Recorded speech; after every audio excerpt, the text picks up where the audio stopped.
حدیث نمبر 51۔ ابو جمرہ نصر بن عمران فرماتے ہیں، میں حضرت ابن عباس رضی اللہ تعالیٰ عنہ کے پاس بیٹھتا تو وہ مجھے اپنے تخت پر اپنے پاس بٹھا لیتے، کیونکہ ابو جمرہ حضرت ابن عباس کے ترجمان تھے۔ ابن عباس نے ایک دفعہ مجھے فرمایا، تم میرے پاس ہی قیام کرو، میں اپنے مال میں سے تم کو کچھ حصہ دے دوں گا۔ لہٰذا میں نے 2 ماہ ان کے پاس قیام کیا۔ پھر انہوں نے فرمایا، قبیلہ عبد القیس کا ایک وفد نبی اکرم صلی اللہ علیہ وسلم کے پاس آیا۔ آپ نے فرمایا، کس قوم یا جماعت سے آپ کا تعلق ہے؟ انہوں نے کہا، خاندان ربیہ سے۔ آپ نے قوم یا وفد کو خوش آمدید کہا اور فرمایا، یعنی یہ لوگ دل کی خوشی سے بغیر جنگ کے مسلمان ہوئے، جو ذلت و رسوائی کی موجب ہے، اور یہ لوگ کبھی شرمندہ نہیں ہوں گے۔ اور یہ جملہ بطور بشارت بھی منقول ہے۔ انہوں نے عرض کیا، یا رسول اللہ صلی اللہ علیہ وسلم، ہم سوائے ماہ حرام کے آپ کی خدمت میں حاضر نہیں ہو سکتے، کیونکہ ہمارے اور آپ کے درمیان کافروں کا ایک قبیلہ مضر ہے، لہذا ہم کو جامع حکم ارشاد فرمائیے تاکہ ہم ان لوگوں کو بتا دیں جو ساتھ نہیں آئے، اور اس پر عمل کر کے ہم سب جنت میں جا سکیں۔ اور انہوں نے بالخصوص مشروبات کے متعلق پوچھا۔ آپ صلی اللہ علیہ وسلم نے ان کو 4 چیزوں کو حکم دیا اور 4 چیزوں سے منع فرمایا۔ ان کو حکم دیا ایک اللہ پر ایمان لانے کا۔ آپ نے فرمایا، کیا جانتے ہو ایک اللہ پر ایمان کیا ہے؟ انہوں نے عرض کیا، اللہ اور اس کے رسول ہی عالم ہے۔ فرمایا، اللہ پر ایمان یہ ہے کہ اس بات کی گواہی دینا خدا کے سوا کوئی معبود نہیں، اور محمد صلی اللہ علیہ وسلم اللہ کے رسول ہیں، نماز قائم کرنے کا، زکوٰۃ دینے کا، رمضان کے روزے رکھنے کا، اور مال غنیمت سے خمس 5واں حصہ نکالنے کا۔ اور ان کو 4 چیزوں سے منع فرمایا، سبز رنگ کی ٹھلیاں جس میں شراب بنایا جاتا تھا، خشک کدو جس کو اندر سے خالی کر کے مثل برتن بناتے اور اس میں شراب تیار کرتے، کھجور کے درخت کی جڑ کھود کر اس میں شراب بناتے ہیں اور اس کی شراب تند و تیز ہوتی ہے، وہ برتن جس پر زفت ملا ہو اور ایک تارکول جیسی چیز ہے جسے کشتیوں پر بھی ملتے ہیں، اور مکیر بھی مزفت کے معنی میں ہے۔ آپ نے فرمایا، ان چیزوں کو اچھی طرح یاد کر لو اور دوسروں کو بتاؤ۔ حدیث نمبر 52۔ حضرت عمر فاروق رضی اللہ تعالی عنہ سے مروی، رسول اللہ صلی اللہ تعالی علیہ وسلم نے فرمایا، اعمال کا دار و مدار نیت پر ہے، اور ہر آدمی کے لیے وہی ہے جس کی اس نے نیت کی، اور جس نے اللہ اور اس کے رسول کے لیے ہجرت کی، اس کی ہجرت اللہ اور اس کے رسول کے لیے ہوگی، اور جس نے حصول دنیا یا کسی عورت سے نکاح کی غرض سے ہجرت کی تو اس کی ہجرت اس کے مقصد کے ساتھ ہی وابستہ ہوگی۔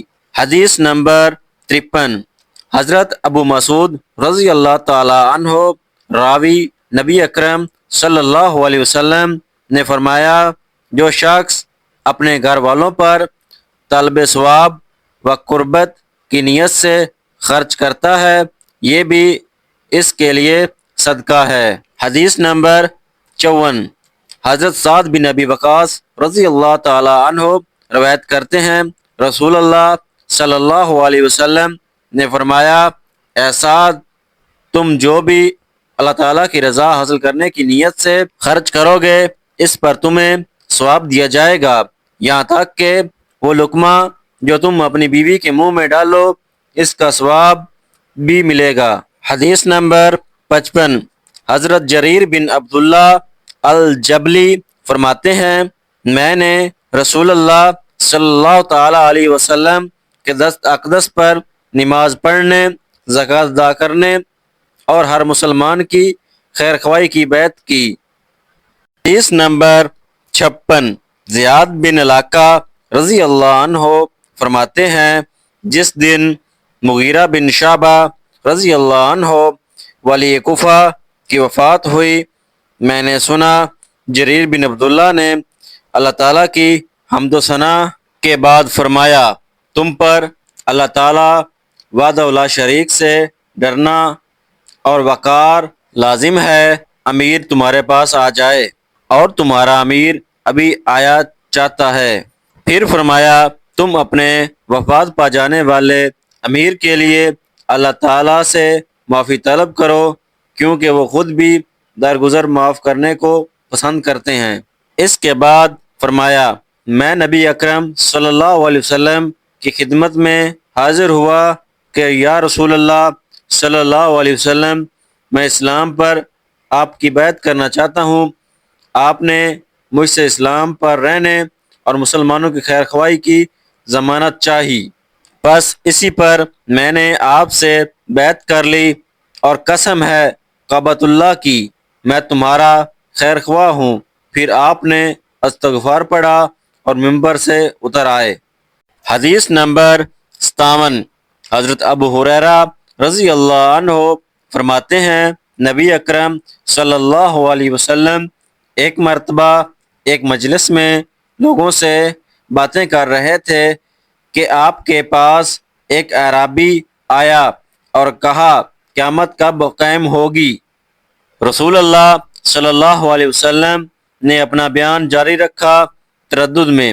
بعض لوگوں نے کہا، رسول اللہ صلی اللہ علیہ وسلم نے اعرابی کی بات سنی، آپ کو پسند نہیں آئی، اور بعض نے کہا آپ نے اس کی بات سنی ہی نہیں۔ جب آپ اپنی بات پوری کر چکے تو فرمایا، کہاں ہے قیامت کے وقت کے پوچھنے والا؟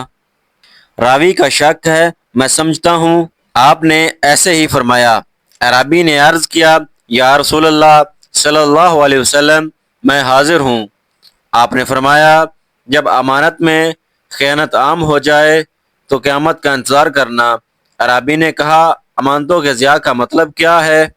فرمایا، جب دینی امور مثلا خلافت، قضاء، افتاء اور امانات وغیرہ نائل کے حوالے کر دیے جائیں گے تو قیامت کا انتظار کرو۔ حدیث نمبر 58، عبداللہ بن عمرو رضی اللہ عنہ فرماتے ہیں ایک سفر میں جو ہم نے اکٹھے کیا تھا، رسول اللہ صلی اللہ علیہ وسلم ہم سے پیچھے رہ گئے اور ہمارے پاس اس وقت پہنچے جب نماز کا وقت تنگ ہو رہا تھا اور ہم وضو کر رہے تھے۔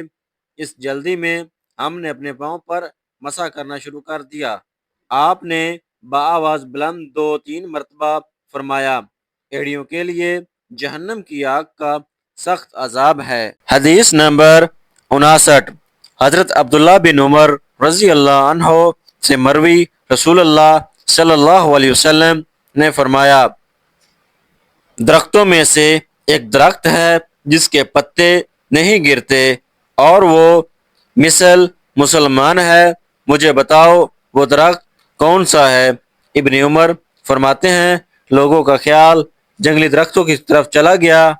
حضرت عبداللہ بن عمر کہتے ہیں میرے دل میں خیال آیا کہ وہ کھجور کا درخت ہے، مگر میں شرما گیا۔ پھر صحابہ کرام نے عرض کیا، یا رسول اللہ صلی اللہ علیہ وسلم، بتائیے وہ درخت کون سا ہے؟ فرمایا، کھجور۔